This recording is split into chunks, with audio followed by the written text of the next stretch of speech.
인터넷의 4분의 1이 한순간에 마비됐습니다. 그런데 범인은 해커가 아니었어요. 바로 그 인터넷을 지키려던 패치였습니다. 정말 아이러니하죠? 오늘 이 사건의 전말을 속 시원하게 파헤쳐 보겠습니다. 12월 5일, 정말 갑자기 수백만 명의 사용자와 수많은 온라인 서비스들이 인터넷에서 끊겨버렸어요. 웹사이트에 들어가면 온통 오류 메시지만 뜨는 그런 상황이었죠. 아마 많은 분들이 제일 먼저 이거 해킹 아니냐 하고 생각하셨을 거예요. 당연하죠. 이렇게 큰 규모의 장애니까 뭔가 정교한 사이버 공격이 있었을 거라고 다들 짐작했습니다. 하지만 진실은 정말 아무도 예상 못한 곳에 있었습니다. 클라우드 플레어의 최고 기술 책임자가 직접 밝혔는데 범인은 외부의 해커가 아니라 좋은 의도로 만든 내부의 수정 프로그램이었다는 거죠. 자, 그럼 본격적으로 한번 들어가 볼까요? 오늘 이야기는 시큐리티 랩 루라는 곳에서 발표한 공식 사고 보고서 분석을 바탕으로 대체 그날 무슨 일이 있었던 건지 아주 자세하게 들여다볼 겁니다. 오늘 우리가 따라가 볼 이야기의 순서입니다. 첫 번째, 누구도 예상 못한 범인의 정체. 두 번째, 이 모든 사건의 원흉인 리액트 셔. 세 번째, 해커와의 보이지 않는 전쟁. 네 번째, 어떻게 좋은 의도의 수정이 재앙이 되었는지, 그리고 마지막으로 우리가 이 사건에서 어떤 교훈을 얻었는지 살펴보겠습니다. 자, 첫 번째 파트입니다. 예상치 못한 범인. 말 그대로 인터넷이 자기 발에 자기가 걸려 넘어진 셈인데요. 일단 장애 규모가 얼마나 컸는지, 그리고 처음엔 얼마나 혼란스러웠는지부터 같이 보시죠. 이 숫자 좀 보세요. 28%. 장애가 가장 심각했을 때 클라우드 플레이어의 그 어마어마한 네트워크를 지나가는 HTTP 요청의 거의 3분의 1, 정확히는 28%가 그냥 실패하고 있었던 겁니다. 데이터가 그냥 증발해버린 거죠. 클라우드 플레이어는 아주 빠르게 입장을 밝혔습니다. 외부 공격이 아닙니다. 저희 내부 설정에 문제가 있었습니다. 말 그대로 문제는 집 밖이 아니라 집 안에서 터진 거였어요. 그럼 클라우드 플레이어 같은 거대 기업이 뭐 때문에 그렇게 서둘러서 수정 프로그램을 내놓으려고 했던 걸까요? 그들을 압박한 위협, 바로 이 이야기의 진짜 악당, 리액트 쉘 때문이었습니다. 리액트 투 쉘, 이게 뭐냐면요. 수많은 웹사이트를 만드는 데 쓰이는 아주 대중적인 부품에 생긴 치명적인 구멍이라고 생각하시면 돼요. 해커가 이 구멍을 통해서 비밀번호도 없이 서버에 그냥 쓱 들어와서 마치 자기 집 안방처럼 마음대로 모든 걸 조종할 수 있게 만드는 정말 무시무시한 결함이었죠.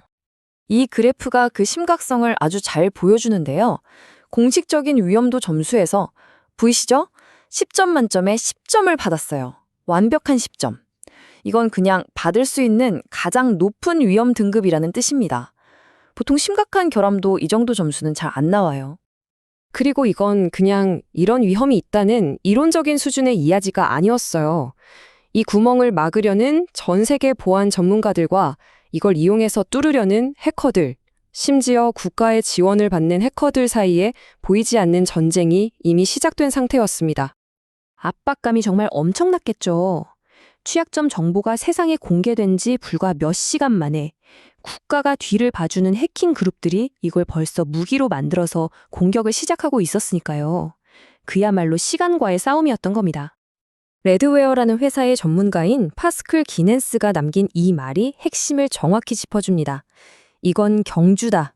방어하는 쪽이 정확한 정보를 빨리 받으면 이길 확률이 높아진다. 즉, 정보 자체가 무기가 되는 정말 아슬아슬한 경쟁이 벌어지고 있었다는 거죠.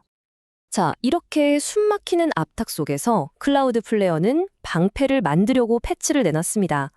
하지만 안타깝게도 그건 방패가 아니라 모든 걸 부수는 거대한 망치가 되어버렸죠. 사실 아이디어 자체는 아주 간단하고 똑똑했어요. 해커의 공격 데이터가 들어오는 그릇의 크기를 128kb에서 1MB로 확 늘려서 그 안에 숨어있는 악성 요청까지 다 잡아내자는 거였죠. 문제는 일부 구형 시스템들이 이 갑자기 커진 그릇을 감당하지 못했던 겁니다. 결국 과부하가 걸리면서 연쇄적으로 충돌을 일으킬 줄은 아무도 몰랐던 거죠. 그 결과가 바로 이겁니다. 거의 30분 동안 전체 인터넷 트래픽의 4분의 1 이상이 505류라는 벽에 부딪혀서 그냥 사라져버린 거예요. 우리가 쓰는 웹사이트나 앱 4개 중 1개가 갑자기 먹통이 됐다고 상상해보세요. 정말 다행히도 엔지니어들이 문제를 빠르게 파악하고 원상 복구를 했습니다. 그 문제의 변경 사항을 되돌리자마자 거짓말처럼 수백만 개의 서비스가 다시 정상으로 돌아왔죠. 자, 이제 가장 중요한 부분입니다. 혼란이 끝나고 인터넷이 정상으로 돌아왔어요. 그럼 우리는 그리고 클라우드 플레어는 이 엄청난 사건을 통해 과연 무엇을 배웠을까요? 클라우드 플레어는 다시는 이런 일이 없도록 몇 가지 핵심적인 약속을 했습니다. 앞으로는 새로운 설정을 적용할 때 훨씬 더 신중하게 하고 버전 관리도 철저히 하고요. 또 작은 오류 하나가 시스템 전체를 마비시키지 않도록 설계하고 비상 대응 도구도 개선하겠다고 말이죠. 사실 이번 사고는 불과 한 달 전에도 비슷한 원인으로 또 다른 대규모 장애가 있었던 직후에 일어났습니다. 어떤 패턴이 보이죠?